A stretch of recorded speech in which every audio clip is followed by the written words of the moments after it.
ఉన్న బంగారాన్ని విడిపించి ఆ రోజు ఆన్లైన్ రేటుకే మేము కొంటాం. Sharma gold company. నమస్తే రమ్మగారు. నమస్తే జయ. రమ్మగారు, గురు పూర్ణిమ, ఆషాఢ పౌర్ణిమ. ఆషాఢ పౌర్ణిమ, గురు పూర్ణిమ, ఇంకోటి కూడా చెప్పాలి, వ్యాస పౌర్ణిమ కూడా.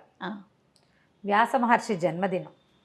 మామూలుగా మనకి సంవత్సరంలో 12 పౌర్ణములు ఉంటాయి. ఒక్కొక్క పౌర్ణమికి ఒక్కొక్క పేరు, ప్రత్యేకత ఉంది. శ్రావణ కార్తీకము వచ్చేది మనం పండగలాగా కూడా చేసుకుంటాం వాటిని కదా. ఈ ఆషాఢ పౌర్ణిమని ఒక పర్వదినం. మామూలుగా పున్నాల వ్రతాలు 33 పున్నాల వ్రతాలు అలాంటివి ఉన్నాయి. స్త్రీల వ్రత కథల్లో కనపడుతుంది 33 పౌర్ణములు. అయితే పౌర్ణమి, ఈ వ్యాస పౌర్ణమి నాడు ఏంటంటే ఈ రోజున గురు పూజ చేయటం. అధ్యాపకులే కాదంటే మనకి పాఠం చెప్పిన వాళ్ళే కాకుండా ఆధ్యాత్మిక గురువులు. మనం ఎవరినో ఒకరిని గురువుగా భావిస్తాం. గురువుని సత్కరించుకోవటం, గురువుకి పాదపూజ చేసుకోవటం, గురు వందనం చేయటం. వెళ్ళి మన మాస్టర్లు ఎవరికైనా సరే వీళ్ళ వల్ల మన జీవితం మారింది అనిపిస్తుంది ఒక్కొక్కసారి. వీళ్ళు చెప్పడం వల్లే. అందులో అప్పుడప్పుడు మన అమ్మ నాన్న, మన వదిన వాళ్ళు కూడా ఉంటారు, మన బంధువులు కూడా ఉండొచ్చు, కుటుంబ సభ్యులు కూడా అయి ఉండొచ్చు. వాళ్ళు చెప్పిన ఒక థియరీ వల్ల, లేదా ఒక సలహా వల్ల, ఒక మంచి మాట వల్ల, వాళ్ళు ఇచ్చిన మోరల్ సపోర్ట్ వల్ల మనం జీవితంలో ముందుకెళ్తే వాళ్ళని మనం మా గురువుగా భావించవచ్చు. ఇది కాకుండా ఆధ్యాత్మిక గురువులు, ఆధ్యాత్మిక ప్రగతికి, ఉన్నతికి తోడ్పడిన వాళ్ళు ఎవరివైనా మనం ప్రవచనాలు వింటాం, వాళ్ళని గురువుగా భావిస్తాం. వాళ్ళు చెప్పినవి తూచా తప్పకుండా పాటిస్తాం సాధ్యమైనంత వరకు. ఏ ప్రవచనాలు లేకుండా కూడా ఒక్కొక్కసారి మనం కొంతమందిని, పెద్దవాళ్ళని గురువుగా భావిస్తాం. వారిని దర్శించుకోవటము, పూజించుకోవటము, అది ఈ రోజున చేసేది. అయితే వ్యాస భగవానుడు ఈ రోజున జన్మించాడు. కృష్ణద్వైపాయనుడని వ్యాసుడు, వ్యాస మహర్షి అని చెప్పుకుంటాం కదా. ఈయన ఏంటంటే ఇవాళ రోజున జన్మించడం వల్ల ఆయన జగద్గురువైన శ్రీకృష్ణుడిని మనకి పరిచయం చేశాడు. వ్యాస మహర్షి వల్ల, వ్యాస మహర్షి ఏం చేశారు, ఈ మన ఉద్గ్రంథంలాగా ఉండేది, వేదం అంతా ఒక ముద్దగా ఉండేది. అవును. దాన్ని చతుర్విభాగం చేశారు, 4 భాగాలుగా విభజించారు. విభజించిన తర్వాత ఆయన ఇంకేం చేశారు, బ్రహ్మసూత్రాలకి వ్యాఖ్యానం చేశారు. బ్రహ్మ చెప్పిన వాక్యాలని వ్యాఖ్యానించిన తర్వాత ప్రపంచానికి ఇప్పుడు ఇంత పెద్ద విషయం నీకు నాకు ఏమర్థమవుతుంది, సాధారణ వ్యక్తులకు అర్థం కాదు. మానవులకి ధర్మబోధన ఎలా చేయాలి అని ఆలోచించి అప్పుడే మరి వేదాలు కూడా మనుషుల కోసం చేయబడినవే కదా. ఇంత విభాగం చేసినా ఇలా చోడచ కర్మలు ఉన్నవాడు, సంస్కారాలు ఉన్నవాడే దాన్ని తెలుసుకోగలుగుతాడు. వాడు కూడా తెలుసుకోలేడు, చాలా గురువు వాడి చేత్తో పుచ్చుకుని ఉండాలి. గురువుని పాదాలు పట్టుకుని వదిలిపెట్టకుండా ఉండేవాడు తప్పిస్తే సాధారణ మానవుడికి ఆ విషయం తెలీదు. సాధారణ మానవుడికి ఈ విషయం అర్థం కాదు. వాళ్ళకి అర్థమయ్యేలా చెప్పడం కోసం ఏం చేశారు, ఒక ఉద్గ్రంథాన్ని రాయాలనుకున్నారు. ఆయన రాయాలనుకున్నది ఎట్లా రాయాలి, ఏం చేయాలి అంత కథ సంకల్పించుకున్నారు. ఆ సంకల్పించుకున్న కథే భారతం. భారతంలో ఉన్నది అన్ని చోట్ల ఉంది, భారతంలో లేనిది ఎక్కడా లేదు. అంటే ప్రపంచంలో ఎక్కడా ఇదేంటి కొత్తగా ఉందంటే ఆ కొత్త కాదు, అది అవన్నీ భారతంలో ఉన్నవే. మనం ఇప్పుడు చూసే ప్రతిదీ భారతంలో నుంచే వచ్చింది, ప్రతిదీ. అలాంటి ఒక ఉద్గ్రంథాన్ని రచించాలని, దానివల్ల మానవులకి ధర్మం అంటే ఏంటో తెలుస్తుందని భావించాడు ఆయన. నువ్వు భావించినా భావించకపోయినా ప్రతి మనిషికి గురువు వ్యాస మహర్షి. ఉద్గ్రంథాన్ని రచించడానికి పూనుకొని తనకి తెలిసినటువంటి భరతవంశపు కథనే దానికి తీసుకున్నారు. కొన్ని వేల క్యారెక్టర్లు, వేల మనస్తత్వాలు, ఒక్కొక్కడి ధర్మం, ఎవడి ధర్మం వాడిది. ఎవడెవడు ధర్మాన్ని పట్టుకుని నిలబడ్డాడు,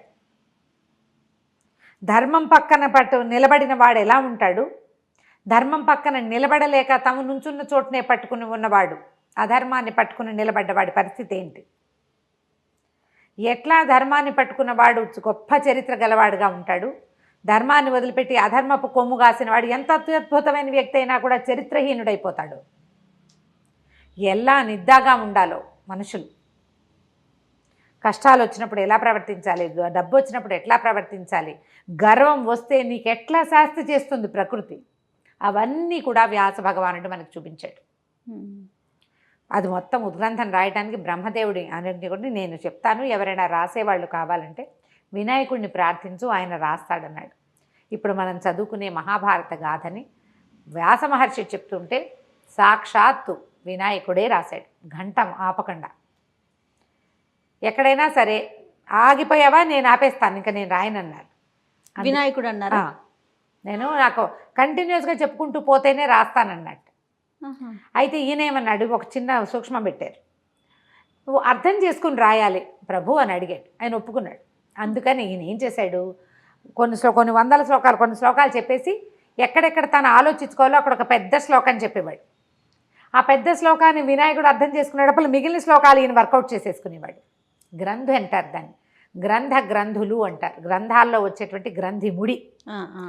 1,00,000 శ్లోకాలున్న మహాభారతంలో 8,800 గ్రంథులు ఉన్నాయి.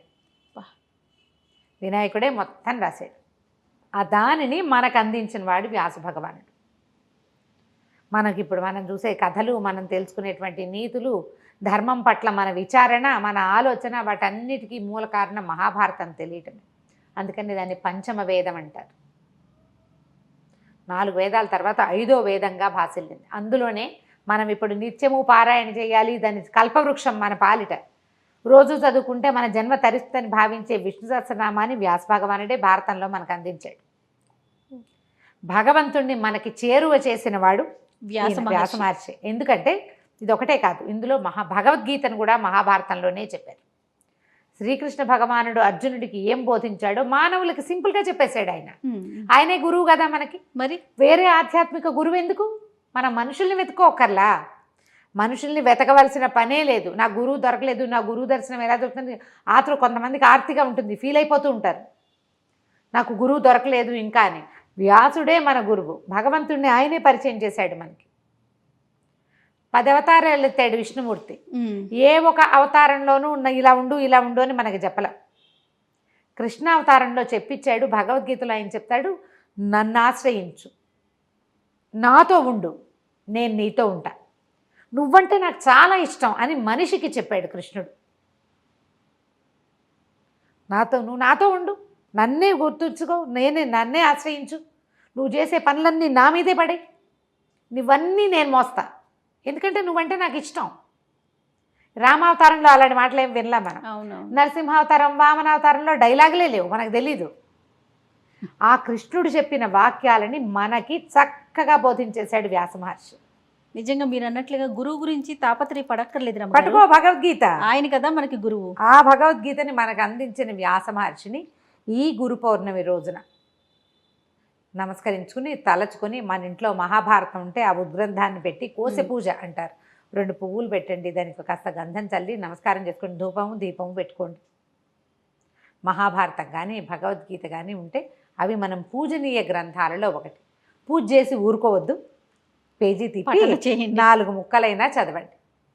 ఇప్పటిదాకా చదవని వాళ్ళు భారతాన్ని కానీ భాగవతాన్ని కానీ అష్టాదశ పురాణాల్లో ఏదైనా ఒక పురాణాన్ని కానీ తీసుకుని చదువుకుంటుంటే వ్యాస మహర్షి మనకి గురువుగా అయ్యి మార్గనిర్దేశనం చేస్తాడు. మార్గనిర్దేశం లేకే కదా మనం గురువు కోసం ఎందుకు చూస్తాము? గురువు ఏంటి? చీకట్లో నుంచి వెలుగులోకి తీసుకెళ్ళేవాడు. అవునండి, రుజుమార్గాన్ని చూపిస్తాడు, మనకి ఏది సరైందో అది చూపిస్తాడు. అది ఈయన చూపిస్తాడు గురువుగా భావిస్తే. తప్పకుండా నా యొక్క ఆధ్యాత్మిక గురువు ఈయనే వ్యాస మహర్షి. అంతే, ఇంకా ఆయన్నే పట్టుకోవటం అంతే. ఆయన పట్టుకుని ఆయన చెప్పిన ప్రకారం వెళ్ళు, రోజు నువ్వు విష్ణు సహస్రనామం పారాయణ చేసుకో, ఆటోమేటిక్గా నీకు దారి దొరుకుతుంది. ఎవడో ఇంకొకటి వేల్పుచూ తీసుకెళ్తాడు. ఆ రోజుకి ఎవరో ఒకళ్ళు వస్తారు. అట్లా కనుక ప్రయత్నం చేసుకుని ఈ గురు పౌర్ణమి రోజు మామూలుగా పౌర్ణమి నియమాలు ఏంటంటే పగలు ఉపవాసం ఉండి రాత్రి చుక్కలు చూశాక భోజనం చేస్తారు. పొద్దున ఇలా గురు పూజ కానీ ఏదైనా చేసుకుని గురు సందర్శన. ఇదే కాకుండా మనం ఏం చేయొచ్చు, దక్షిణామూర్తి దేవాలయాల్లో శివాలయాల్లో దక్షిణామూర్తి దర్శనం లభిస్తుంది. దక్షిణామూర్తి దర్శనాన్ని చేయొచ్చు. మేధో దక్షిణామూర్తికి పూజించుకోవచ్చు. దక్షిణామూర్తి స్తోత్రం చదువుకోవచ్చు. గురుపాదుకా స్తోత్రం అని దొరుకుతుంది, ఆదిశంకరులు చెప్పింది. గురుపాదుకా స్తోత్రం చదువుకోవచ్చు. పిల్లలతో కూడా చదివించవచ్చు. మంచిది. దక్షిణామూర్తి శ్లోకం ఒక్క శ్లోకం లేదా హయగ్రీవ స్తుతి ఒక్క శ్లోకాన్ని, జ్ఞానానందమయం దేవం నిర్మల స్ఫటికాకృతి ఆధారం సర్వ విద్యానం హయగ్రీవం ఉపాస్మహే. ఇంత చిన్న శ్లోకాన్నైనా పిల్లలకి చెప్పించండి. ఈ గురు పౌర్ణమి రోజున గురు పూజ నిర్వహించుకుంటే బాగుంటుంది. లేకపోతే వ్యాస మహర్షిని పూజించుకుని తలుచుకోవటం, పగలు ఉపవాసం ఉండి సాయంకాలం చుక్కలు చూశాక భోజనం చేయొచ్చు. ఇట్లా ఈ మన ప్రతి ఇది కనిపిస్తుంది కదా మనకి చంద్రబింబంలో లలితాదేవిని ఉపాసించే విధానం కూడా మనం చేసుకోవచ్చు. ఈ లలిత అర్చన చేయటం అని ఇదివరకు మనం చెప్పాం. ప్రతి పౌర్ణమికి మనం చంద్రబింబంలో అమ్మవారిని భావించి సహస్రనామం చదువుకోవడం, లలితా సహస్రం చదువుకోవటం, పాయసం చేసి కొంచెం వెండి గిన్నెలో పాలు అన్నం మనం పరమాన్నం చేసుకుంటాం కదా, చిన్న వెండి పాత్రలో అయినా పెట్టి చంద్రుడి ముందు పెట్టి ప్రసాదం తీసుకుంటే చిత్తానికి సంబంధించిన మనసుకు సంబంధించిన సమస్యలు ఉంటే అవన్నీ తొలగిపోతే మానసిక ప్రశాంతత లభిస్తుంది. అది చేయలేని వాళ్ళు ఇలా చేసుకోవచ్చు. ఈ గురు పూజా మహోత్సవం సందర్భంగా మనం పౌర్ణమి సందర్భంగా మన గురువుల్ని తలుచుకునే అవకాశం కూడా మనకి లభిస్తుంది. తప్పకుండా. నమస్తే. నమస్తే.